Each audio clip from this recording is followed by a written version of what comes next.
मूसा जी। हजरत मूसा जी यहूदी धर्म के व्यवस्थापक के रूप में जाने जाते हैं। काल ब्रह्म ने उन्हें ज्ञान बताया, उसी आधार से उन्होंने अपने आप को सबसे ज्यादा इल्म वाला मान लिया। इसी कारण जब एक दिन हजरत मूसा सत्संग फरमा रहे थे तो उनसे एक सत्संगी ने पूछा कि हे मूसा, आज के दिन जमीन पर सबसे ज्यादा इल्म रखने वाला शख्स कौन है? हजरत मूसा ने बड़े गर्व से उत्तर दिया, मैं। काल ब्रह्म को मूसा का ये अंदाज बिल्कुल पसंद ना आया और कहा कि मूसा, तेरी यह बात सुनकर मुझे बहुत दुख हुआ। तूने अपने आप को सबसे बड़ा इल्मी कैसे मान लिया?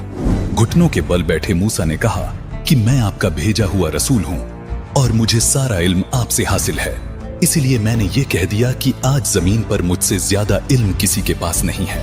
काल ब्रह्म ने कहा कि मूसा, जमीन पर तुझसे ज्यादा इल्म रखने वाला शख्स मौजूद है और तेरा इल्म उसके इल्म के सामने कुछ भी नहीं है। मूसा ने कहा कि हे अल्लाह, मैं उस शख्स से मिलना चाहता हूं ताकि मैं वो इल्म हासिल कर सकूं जो मेरे पास नहीं है। वो शख्स कहां रहता है और कैसे मिलेगा, ये बताने की मेहरबानी कीजिए। काल ब्रह्म ने मूसा जी को अल खिज्र के पास भेज दिया। उसके बाद मूसा अल खिज्र के पास पहुंचे। वह अपना परिचय दिया।